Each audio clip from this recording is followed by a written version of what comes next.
evening, everyone. My name is Emily Julius, and you're watching Channel 5 News. Today, we're going to be talking about a social issue that has been coming into the spotlight recently: transgender athletes. This topic has become very important with more and more people transitioning in the United States as well as worldwide. To help with this discussion, I have two very special guests joining us this evening. Please welcome Kirsten Kent Hello, I'm so happy to be here. and Alina Farrell. Hi, thank you for having us. You're very welcome. I'm so happy you both could make it. Before we begin, why don't you tell the audience a little bit more about yourselves? Hello, everyone. My name is Dr. Kirsten Kent. I received my PhD in psychology from the University of Central Florida and have always been very heavily focused on LGBTQ rights. I've been invited to numerous colleges across the country to speak on the rights of the community and discuss my research involving LGBTQ individuals. Along with this, I've performed fundraisers to help assist those in the community to receive appropriate counseling and health care.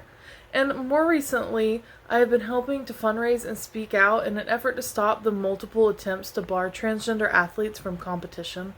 Hello, my name is Dr. Alina Farrell, and I received my PhD in sports medicine from the University of South Florida. I've always been focused on sports education and medicine and have helped some of the largest names in sports achieve their goals in the professional sports world. Since then, I've also taught seminars across the country about the importance of exercise and education, as well as conducted research with top-tier athletes. Recently, I've focused on doing more research and studies on transgender athletes, especially since they have become more and more prevalent in the 21st century.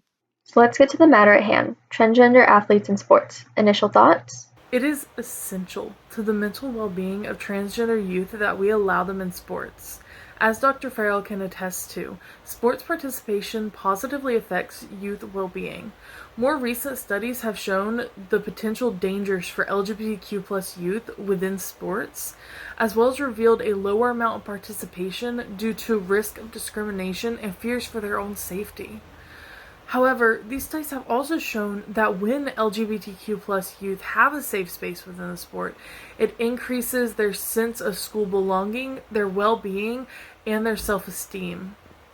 It is also important to note that prejudice towards transgender individuals in sport is significantly higher than prejudice towards other members of the community. It's true, numerous studies have shown that participation in sports, as well as perceived competence in sports, are highly linked to one's sense of self-esteem. This is true for both young girls and boys, which is why it's so important to play sports starting from a young age.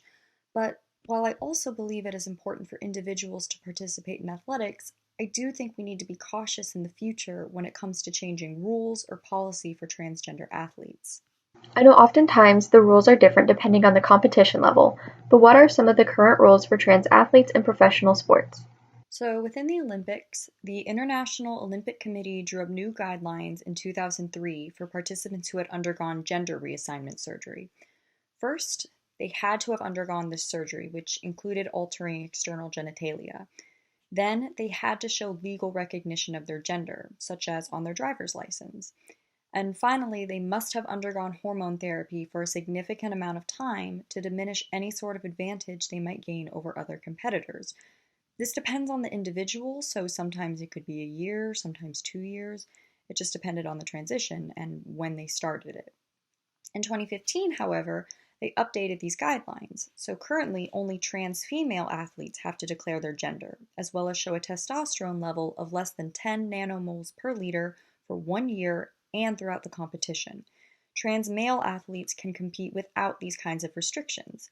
Why do you believe the majority of these rules and regulations are directed specifically at trans women, whereas trans men face relatively few? I think they are in place to help make sure that cis women won't be at a disadvantage when competing against trans women.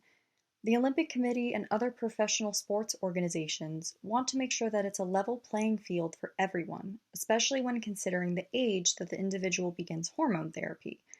If an individual goes through most of puberty as a male and begins their transition to becoming a female later on, this could give them an advantage, since their body has been developing as male most of their life, thus giving them more muscle mass, height, weight, and other characteristics. Currently, the most common age to start is around 16, either before or just after the start of secondary sex characteristics. The reason why so many organizations have more regulations towards trans women is because cis men tend to be stronger than cis women. Now, this isn't always the case, this is just the norm. Biologically, men have more muscle mass than women do, which has to do with how men and women metabolize differently, where men are more likely to turn calories into muscle mass and women are more likely to turn them into fat deposits. This leads to men generally having more muscle fibers than women, and men having higher muscle mass to body mass ratios. Even when looking at gross measures of body strength, women are approximately 50 to 60% as strong as men in upper body strength and 60 to 70% as strong in lower body strength. I'm not saying all men are physically stronger than women, but I think most organizations want to give transgender individuals a chance to compete while also maintaining fairness and making sure they won't get an edge over their competition. The use of feminizing hormone therapy decreases the difference in muscle mass and the like between trans women and cis women. So, the difference in muscle mass between cis men and cis women isn't really relevant to this conversation. We also should consider the multiple studies that have shown no evidence to support trans women having any advantage over cis women when it comes to athletic ability. A review of literature and sports policies in 2016 found no direct or consistent research suggesting trans women have an athletic advantage at any stage of their transition.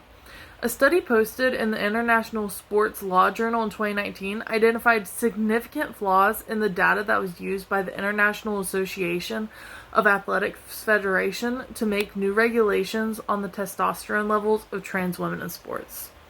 I myself, having reviewed recent studies that claim to find evidence to support trans women not competing against cis women, find consistent scientific issues. One posted earlier this year, which was not peer-reviewed at my last viewing, primarily reviewed the effects of just testosterone suppression and not the rest of feminizing therapy that is used.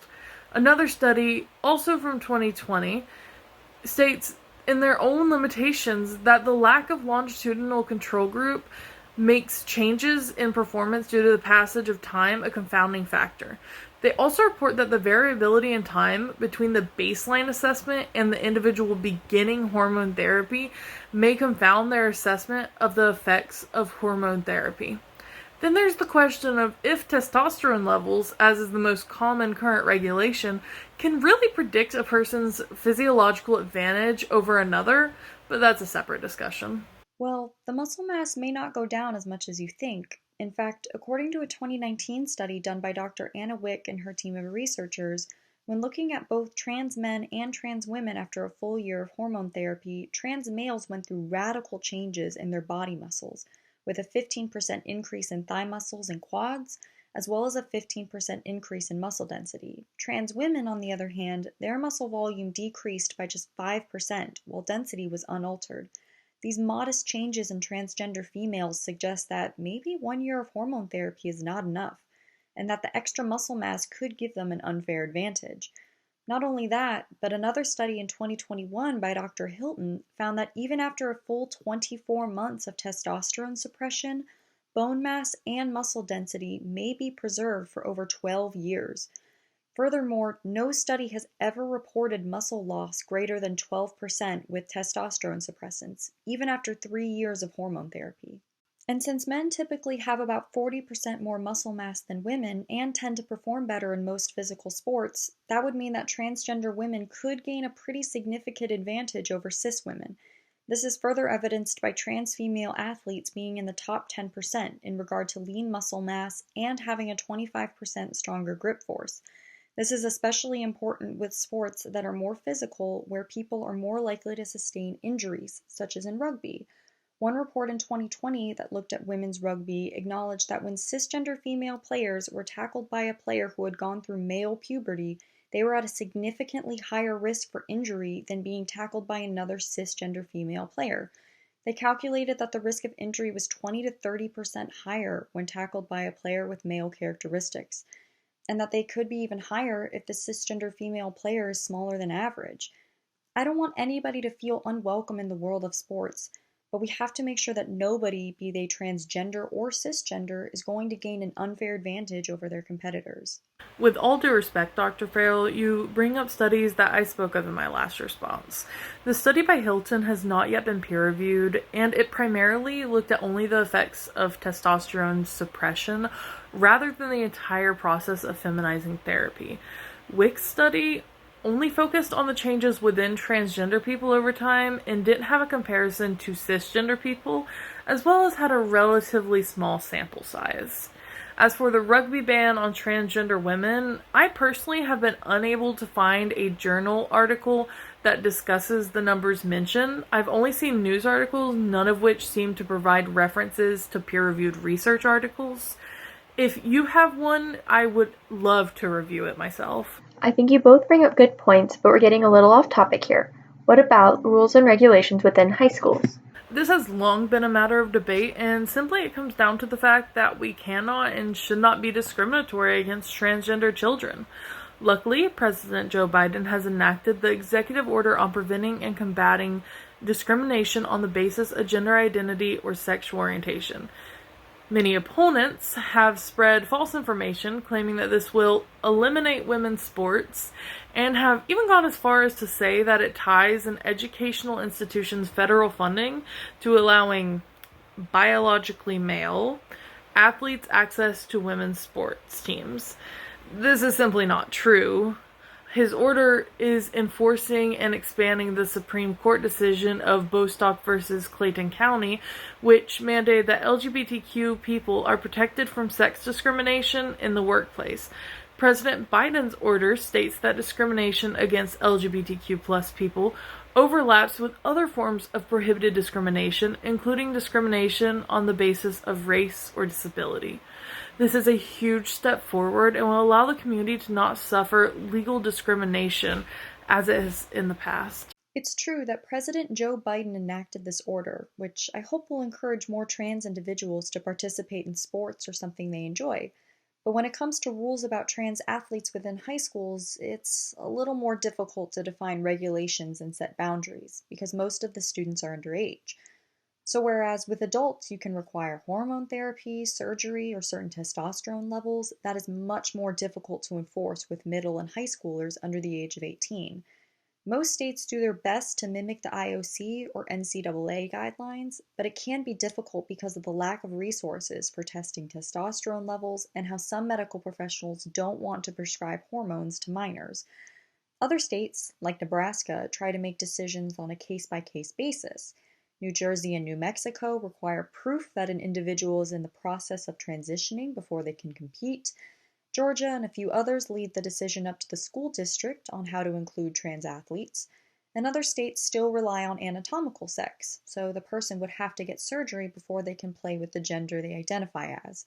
Thankfully, only 4 states still go by biological sex. And truly, the best way to handle concerns over young trans athletes will be to expand access to young people having puberty blockers, which are reversible and prevent secondary sex characteristics of a person's sex assigned at birth from developing.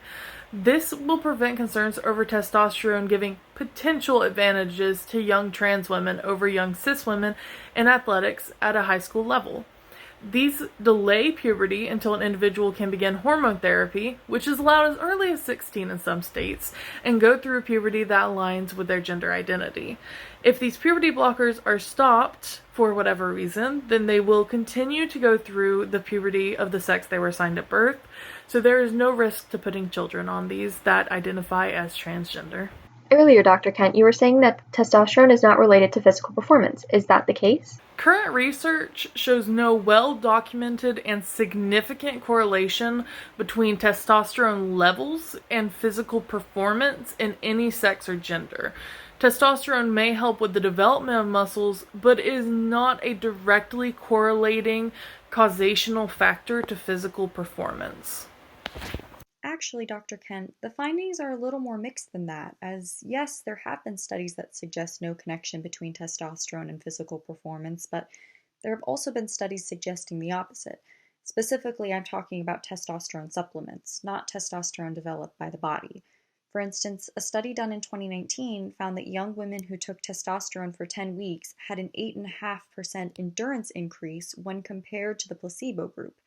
This suggests that, at least in the case of aerobic running, testosterone can have an impact on athletic ability. Really, I think more research needs to be done in the area before we can come to a conclusive answer.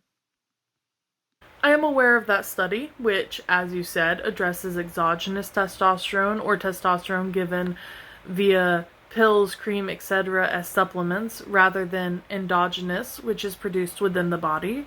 The study you speak of is more related to how doping with testosterone could improve performance. As doping is already considered illegal, this is irrelevant. I do agree that more research needs to be done on how endogenous testosterone impacts performance. However, it is important to note that some cisgender women experience hyperandrogenism caused by disorders or differences in genetics that cause a cis female to have more testosterone than is normally expected. Regulations that state only women with a certain level of testosterone may compete runs a high risk of discrimination against cis women as well as trans women. I think we're getting close to running out of time here. Would you both like to make some closing remarks on today's discussion? Thank you again for having us here. I think we had a really good discussion today, and I'm glad we were able to bring this topic up and get into it. As gender affirming surgeries and hormone therapy become more widely available and accepted, I think we're going to start getting more trans men and trans women in the world of sports, so this is definitely an important topic. Hopefully, this encourages young trans individuals to start looking more into joining sports, and I just hope that in the future, everybody who wants to compete professionally or at a lower level are able to do so. Thank you for hosting this discussion. I believe that this has opened people's eyes to the struggles of transgender people. I hope that one day those who are transgender will be seen no different than those who are cisgender, and any potential advantages they have will be seen no differently than a cis competitor with genetic differences that increases their competitive abilities. Our trans siblings deserve to be seen and treated as equals in all aspects of life, including in athletic competition. Thank you both again for being here, and we'll see everyone watching this next time for Discussions with Emily Julius.